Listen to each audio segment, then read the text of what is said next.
Ali di farfalle nella ZTL, questa la nuova idea di progetto per l'arredo urbano del centro storico di Thiene.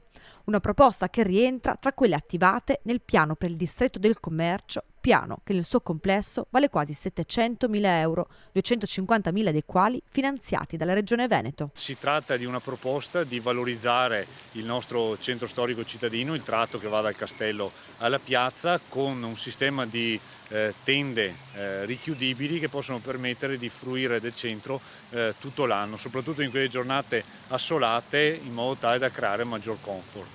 E un fatto estetico, la possibilità di arrivare in città e vedere qualcosa di innovativo e di attrattivo.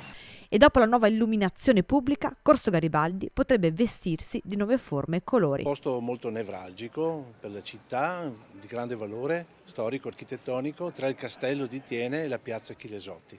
Questo tratto di Corso Garibaldi si pensava di valorizzare facendo degli inserimenti, dei teli ombreggianti, specie per il periodo estivo, dalla forma che richiama quelle delle farfalle, posizionati su dei pali a fianco dei negozi.